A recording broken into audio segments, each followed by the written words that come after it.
I refer to self care in most episodes, but what is self care? I heard that a lot when I was caring for Lance, and I really had to stop and think about what qualified as self care. And that was something that wasn't always easy because I've said many times before, I lived in a fog. It was hard to think beyond what I needed to get done in this moment, let alone stop and think, oh, what do I need to do to take care of myself?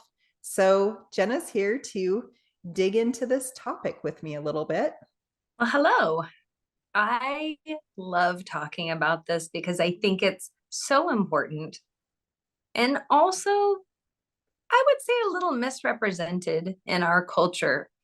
I think the reality of self care is a really important thing for people to acknowledge if they want to get through life and maintain their vibrance, maintain their personality, maintain their grace toward others, and just maintain their sanity some days. So I'm glad that we're discussing this because I think it will be helpful to a lot of people. Self care is doing the things to take care of yourself that nourish you physically, spiritually, and emotionally. So, a good way to look at that is if you're doing something that you think might be self care and you're left not feeling so great when you're done, I wouldn't consider that self care. Some of the things that I recognized as self care were setting healthy boundaries, journaling, seeing a counselor, getting out and having coffee with a friend, going to the gym, being selective about who I spent my time with, people who fill you up, not people who leave you feeling depleted. Setting aside 15 minutes in the day somewhere or more if you can manage it so that you can just have some time for yourself to be quiet, to read, whatever it is that you need to do to refuel yourself. And just getting a change of scenery. Get outside of those four walls. It's not good to stay inside all the time. I love this and I love those descriptions. The idea of self care was something I always struggled with because I watched a lot of people around me um, misuse the term, and I never developed a healthy idea of what self care was. I think you really taught me a lot about um, what genuine self care is. And it's not escaping from the things you need to do, it's not indulging in things that are ultimately not good for you. It's promoting your own well being in ways that future you will be thankful that you did. I struggled a lot with feeling guilty taking time for myself because I watched a lot of people taking advantage of the term and using it as an opportunity to be honestly quite selfish. So, in my space that I lived in, I became hesitant to use the term. And I think you really showed me how important genuine self care is, and that it's not something that, like you said, leaves me feeling worse in the end, leaves the challenging situation that I'm dealing with to still be dealt with. But it makes me stronger and more capable of dealing with the challenges that were going to come at me. And it makes me more vibrant, more a better version of me. So I love that we're talking about ways to promote and encourage genuine, healthy self care. Yes, because like I said, when I first heard the term, I didn't really know what self care was. I had to kind of discover that for myself. And it is the number one question that I ask my friends who are caregivers or who are just going through a challenging time in general. What have you been doing to take care of yourself? And I want to know. I honestly want to know. Did you get out and go for a walk? Did you get some sunshine today? Did you spend time with a friend? Did you take some time for you so that you can recharge so that you can be the best that you can be? Absolutely. I can honestly say that I had an uncomfortable relationship with that term probably right up until I met you. You really changed my perspective and opinion on that. You came from a perspective of your life being so hard every single day, day in and day out. You helped me tremendously to understand not only the value of self care, but what it really is. And it really is genuinely making sure that you are stronger and more capable of dealing with the challenges of life and finishing well. One of the things that you taught me was the value of small things, that it doesn't have to be 5 hours of a spa day. It can be 5 minutes of quiet, a walk around the block, um, just listening to a piece of music that I really love. I don't know, small things that were maybe a 5 or 10 or 15 minute, but figuring out what those things are that really boosted my spirits and revived my soul and made me feel human again. Those things were super valuable. And I think you taught me about that. So that was something I learned from you pretty early on. Did you always know how valuable those little things were, or did it take you some time and some life to learn how to quantify self-care in something that wasn't this massive undertaking? I'm a detail person by nature, so I've always paid attention to the small things. I don't think that when I really began focusing on self-care that I was really aware of the fact that I was paying attention to the small details. It wasn't until later that I realized I I've never really been much of a big picture person. I see the big picture, but I see all the little details that lead to that big picture. So the big picture for me, I guess, would be just feeling better and then just thinking about the little things that I can do to get me to that point. So when it came time for self care and in anything in life, I just naturally gravitate towards those little things because they make me happy. And now I see that those little things offer more rewards because you get instant rewards. They're smaller, but you get them more frequently than if you're sitting around waiting for the big thing. That's an interesting way to put it, on something I hadn't thought about, that the little things do add up to the big things. I think it really brings home the point that it's important for us to be careful, like you said, and to pay attention to the things that really do make us feel better, because they are all going to add up to something. So if we're not careful about what we choose as self care, maybe it won't end up being self care in the end. So I think you made a really good point of paying attention to what does make us feel better and not discounting those little things. Like you said, taking 5 or 10 minutes just to yourself, just for some peace and quiet. It's very tempting in this day and age to fill a 10-minute break um, with a screen. And I think that one of the things that you taught me is put that aside and go out, be in nature for 10 minutes, get some sunshine for 10 minutes, walk around the block, feel some grass like under your toes, just hear the birds singing, look at the clouds, all those things. Maybe it's rain that you're going to sit outside. Maybe it's the cold. Maybe it's the middle of winter. Go outside and look at the snow and how beautiful it is. There's all kinds of little things that if we just will take the 5 or 10 minutes to notice them really rejuvenate us. How did you figure that out?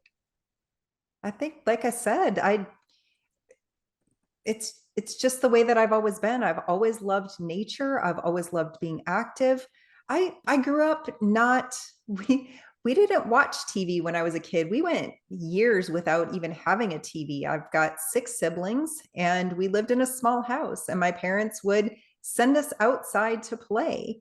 And I remember thinking, I'm a bookworm. When I was a kid, I wanted to stay in my room and read my book all day, but my parents would make us go outside. And sometimes I would take my book outside and sit in the shade and read my book. But just getting outside and being in nature was so rejuvenating. That is something that makes you feel alive. And when you are stuck inside 4 walls all the time as a caregiver, I would feel those walls closing in on me. And Lance was the same. He also loved nature. We loved to travel, we loved adventure.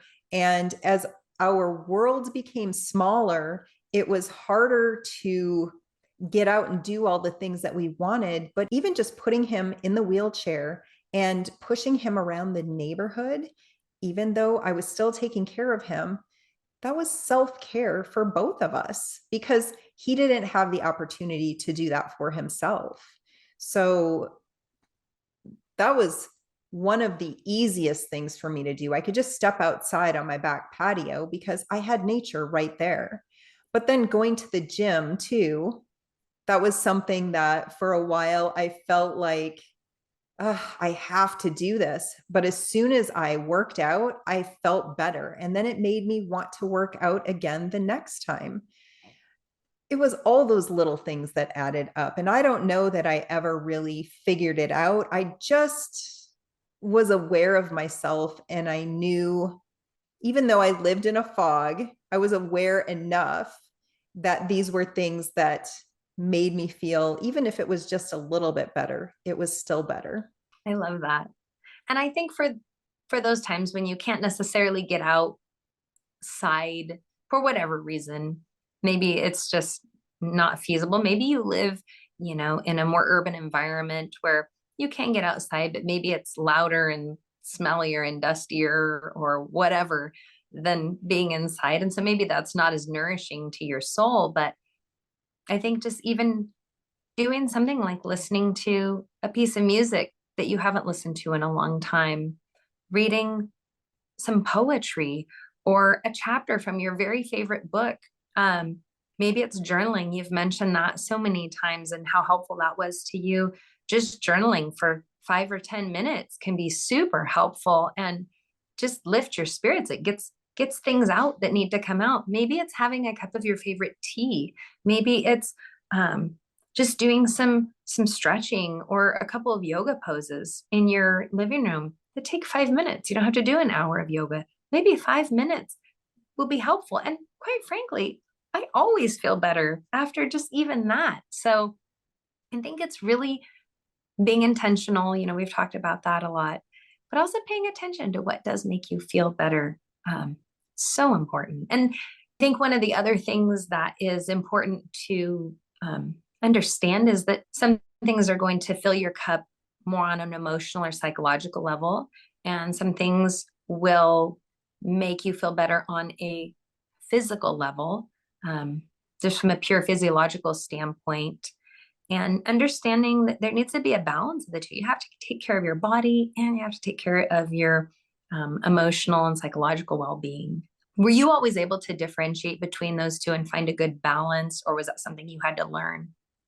For me, I think that they're very closely tied together and equally important. I was constantly assessing everything, the situation, whether it was myself or Lance, whatever we had going on in our life, I constantly assessed everything and wanted it to be as good as it could be so that we could live the best life possible. So that meant just being aware of myself and being aware of my surroundings, being aware of Lance, obviously. And that wasn't easy. because I was living in a fog. But there were some things that really made me recognize when something was off. One of those was burnout. When I would get snappy with Lance or with someone else, that was my sign that I needed some self care. And it usually meant talking to someone, getting in to see my counselor. Burnout was a big one for me. I was burned out most of the years that I cared for Lance. But when it got really bad is when I knew that I needed to get in and talk to my counselor or talk to a close friend. Sometimes I had a friend that was available that I could talk to for a little bit, and that helped a lot. And when I felt more fatigued than normal, because I was pretty fatigued for over a decade, or if I felt like I was getting weak, then I knew that I needed to prioritize physical like activity, getting to the gym. That was just an essential thing for me as a caregiver because Lance was so dependent on me. But when it came down to it, if I could only do one thing, if I only had time for one thing, I prioritized physical well being over the psychological aspect of it because, well, there were two reasons for that. Number one, I needed to be strong enough physically to take care of Lance. If I wasn't strong enough to take care of him, then everything just spiraled out of control.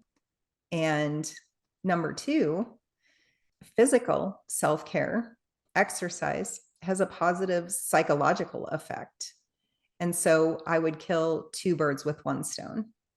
I love that. I love that crossover that you were able to find between the two things. And I think that that's probably more helpful to more people than we even give it credit for. Um, I do know that I've encountered over the course of my life people that say, well, oh, I can't exercise because I don't have a gym membership. And I just want to encourage people that if that's what's holding you back, not having a gym membership, don't let it. Going for a walk outside is one of the most valuable things I think that you can do for your body and for your mind. And just get a just a decent pair of tennis shoes. They don't have to be expensive. They don't have to be anything over the top, but just a comfortable pair of tennis shoes and go for even a 10-minute walk. But if you can manage 20 minutes, that does absolute wonders for your mental health and your physical health. Right. And one of the things that helps me with that, because I still live a pretty isolated life and I don't have a gym membership, but I love to work out. Sometimes it's hard to do those things because I'm alone. It's good to have an accountability partner. So, my best friend lives in Denver. She and I call each other, text each other regularly. Did you get outside today? Did you talk to any people? That's the one that she asks me because I don't talk to people very often. But just having an accountability partner is so helpful.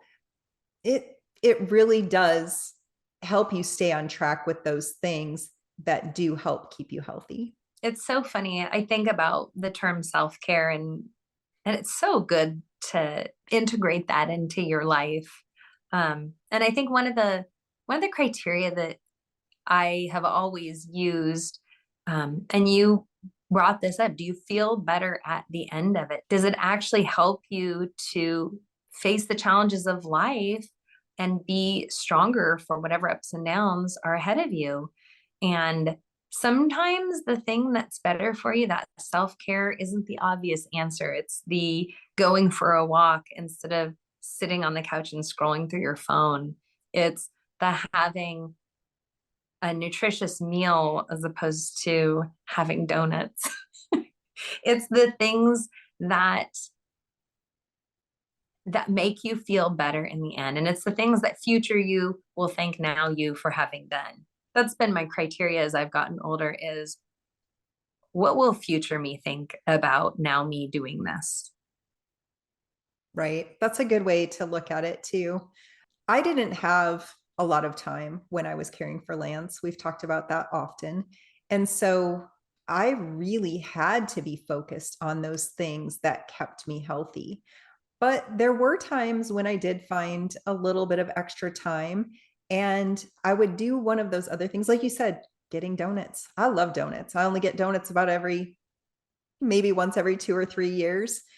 Um, but to me, that's not self care. That's a treat.